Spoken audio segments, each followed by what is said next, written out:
Japanese caramel flan. It's like a very eggy, creamy, milky custard set with the caramel right on the bottom. Flipped over, it's like the perfect dessert for any type of meal. Hi everyone, I'm Emma. Welcome back to Flavour Fridays. First up, I need to warm up some milk. So in a small sauce pot, I'm just going to pour in about 500 Don't spill it everywhere like I just did. But I'm gonna pour about 500 milliliters of whole milk, and I'm going to heat it up just so it's lukewarm. Make sure you watch over the hob, otherwise once it boils over, you'll have even more milk all over the hob. While the milk is slowly warming up, I'm going to whisk 3 eggs. Whisk the eggs just until the yolks and the whites are combined. And while your milk is heating up, I'm also going to add in about 5 tablespoons of custard sugar and also about a teaspoon of vanilla extract. This is optional. Once you have and see some steam rising from the pot of milk, turn the heat off just to prevent it from boiling over. If this video gets 1,000 likes in the next week, then we're going to pick a random comment and send away a free present from the School of Wok. So make sure you like this video and leave a comment.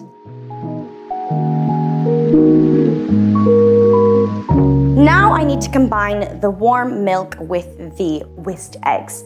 This is why you don't want to heat up your milk until it's too hot, otherwise you can get soft scrambled eggs in your custard, and this is not the time for scrambled eggs.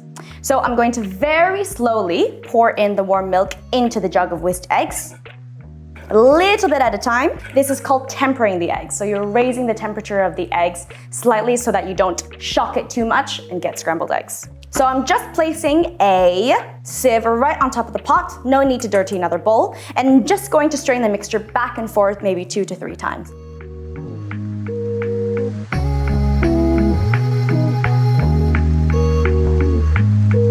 And that is my flan mixture ready to go.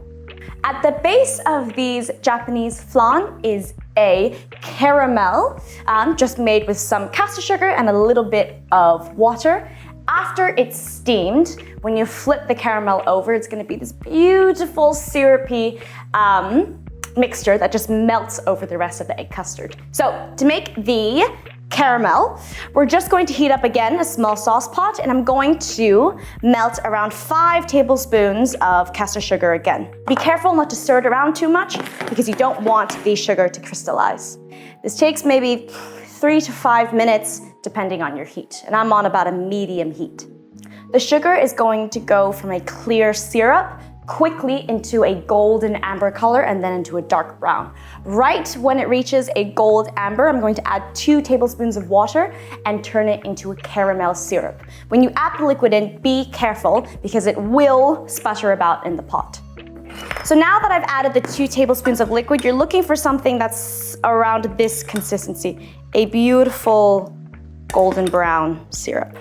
I'm going to pour about maybe a tablespoon or 2 of the syrup right at the bottom of the base, where you're looking for something just like this. This mixture is very, very hot, so please be careful whenever you're working with the caramel.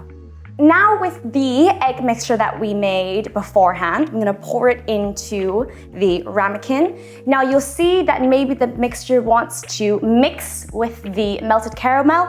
Don't worry, because after the caramel flan steams, the caramel does stay in the bottom of the ramekin base.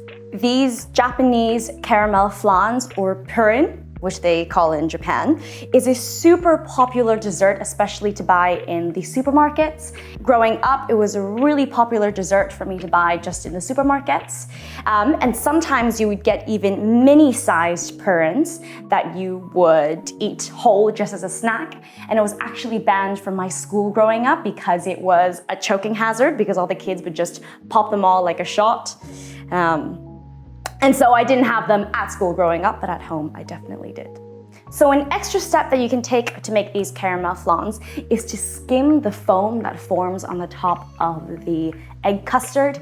It's optional, but it's nice if you really want a nice clear set egg custard after it's steamed. Now that I filled the ramekins with a base of caramel and the egg custard, I'm gonna stick them into the oven at a steam setting for around 15 to 20 minutes, just until when you give them a bit of a wiggle, they're set all the way through. Or you can also turn on the oven setting and just have a tray of boiling hot water in the bottom of your oven to create that steam environment.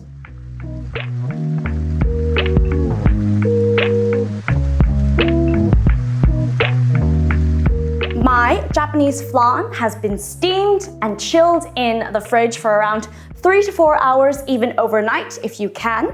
And now to release it from its ramekin, I'm gonna pop it into another bowl, and then I'm going to kind of envelop the outside.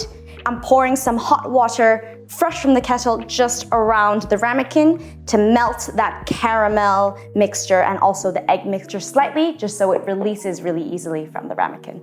Once you've poured in the hot water, wait a few minutes just until the outside of the flan has slightly melted. To ensure that the egg custard mixture doesn't stick around the sides of the ramekin, you can take a little small paring knife, dip it slightly into the hot water so that it really cuts through the mixture, and then just run your knife around the sides of the ramekin. Take it out of the boiling hot water, flip your plate over, pray to the superior powers, and then wrap a tea towel all around the sides, because now that ramekin is really hot, and flip it over. Give it a little bit of knock, and there is your Japanese flan. Two options: you can either slightly melt the caramel and then flip it onto a plate, or you can serve it in a beautiful glass ramekin just like this, and then eat it straight out of the fridge. Oh, look at that beautiful texture. Silky, silky egg custard with that melted caramel in the bottom. Tastes just like it does from the shops. I really want you to zoom in on this texture. Look at how silky smooth that is. That's from straining it and being really careful with the lukewarm milk. If you like this video, give it a thumbs up, and I'll see you next time on Flavour Fridays.